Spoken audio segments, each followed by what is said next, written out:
This is a story about a world obsessed with stuff. It's a story about a system in crisis. We're trashing the planet, we're trashing each other, and we're not even having fun. The good thing is that when we start to understand the system, we start to see lots of places to step in and turn these problems into solutions.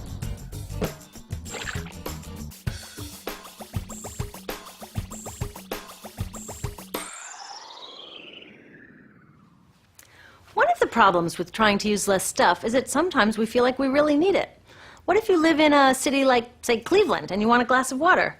Are you going to take your chances and get it from the city tap? Or should you reach for a bottle of water that comes from the pristine rainforest of Fiji? Well, Fiji brand water thought the answer to this question was obvious, so they built a whole ad campaign around it. It turned out to be one of the dumbest moves in advertising history. You see, the city of Cleveland didn't like being the butt of Fiji's jokes, so they did some tests, and guess what? These tests showed a glass of Fiji water is lower quality, it loses taste tests against Cleveland tap, and costs thousands of times more. This story is typical of what happens when you test bottled water against tap water. Is it cleaner? Sometimes, sometimes not. In many ways, bottled water is less regulated than tap. Is it tastier? In taste tests across the country, people consistently choose tap over bottled water. These bottled water companies say they're just meeting consumer demand. But who would demand a less sustainable, less tasty, way more expensive product, especially one you can get for almost free in your kitchen? Bottled water costs about 2,000 times more than tap water. Can you imagine paying 2,000 times the price of anything else? How about a $10,000 sandwich? Yet people in the US buy more than 500 million bottles of water every week. That is enough to circle the globe more than 5 times. How did this come to be? Well, it all goes back to how our materials economy works, and one of its key drivers, which is known as manufactured demand. If companies want to keep growing, they have to keep selling more and more stuff. In the 1970s, giant soft drink companies got worried as they saw their growth projections starting to level off. There's only so much soda a person can drink. Plus, it wouldn't be long before people began realizing soda is not that healthy and turned back to, gasp, drinking tap water. Well, the companies found their next big idea in a silly designer product that most people laughed off as a passing yuppie fad. Water is free, people said back then. What will they sell us next? Air? So how do you get people to buy this fringe product? Simple. You manufacture demand. How do you do that? Well, imagine you're in charge of a bottled water company. Since people aren't lining up to trade their hard-earned money for your unnecessary product, you make them feel scared and insecure if they don't have it. And that's exactly what the bottled water industry did. One of their first marketing tactics was to scare people about tap water with ads like Fiji's Cleveland campaign. When we're done, one top water executive said, tap water will be relegated to showers and washing dishes. Next, you hide the reality of your product behind images of pure fantasy. Have you ever noticed how bottled water tries to seduce us with pictures of mountain streams and pristine nature? But guess where 1/3 of all bottled water in the US actually comes from? The tap.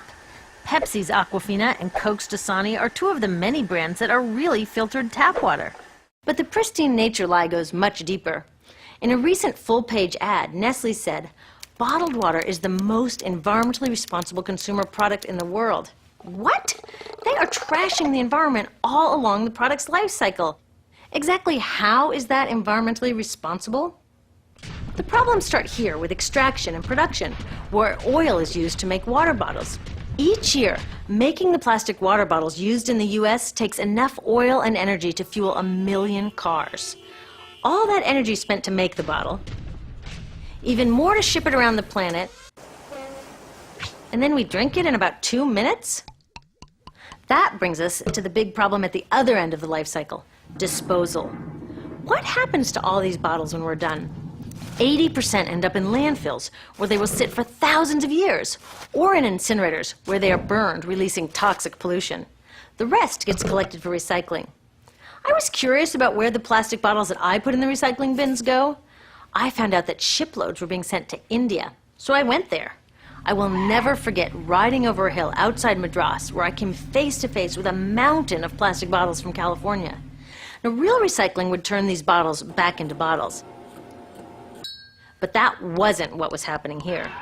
Instead, these bottles were slated to be downcycled, which means turning them into lower quality products that would just be chucked later.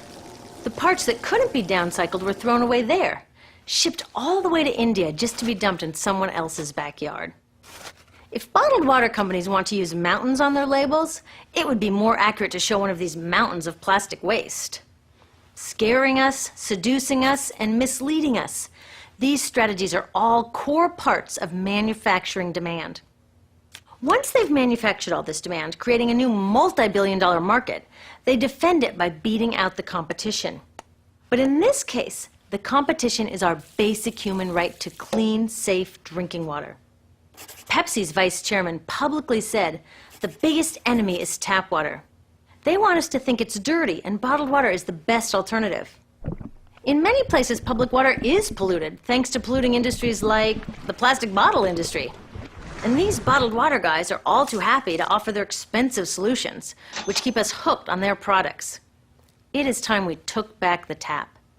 That starts with making a personal commitment to not buy or drink bottled water unless the water in your community is truly unhealthy. Yes, it takes a bit of foresight to grab a reusable bottle on the way out, but I think we can handle it. Then take the next step. Join a campaign that's working for real solutions, like demanding investment in clean tap water for all. In the US, tap water is underfunded by $24 billion, partly because people believe drinking water only comes from a bottle. Around the world, 1 billion people don't have access to clean water right now. Yet cities all over are spending millions of dollars to deal with all the plastic bottles we throw out. What if that money was spent improving our water systems, or better yet, preventing pollution to begin with? There are many more things we can do to solve this problem. Lobby your city officials to bring back drinking fountains. Work to ban the purchase of bottled water by your school, your organization, or entire city. This is a huge opportunity for millions of people to wake up and protect our wallets, our health, and the planet. The good news is it's already started. Bottled water sales have begun to drop while business is booming for safe, refillable water bottles. Yay! Restaurants are proudly serving tap, and people are choosing to pocket the hundreds or thousands of dollars they would otherwise be wasting on bottled water. Carrying bottled water is on its way to being as cool as smoking while pregnant. We know better now. The bottled water industry is getting worried because the jig is up. We are not buying into their manufactured demand anymore. We will choose our own demands, thank you very much, and we're demanding clean, safe water for all.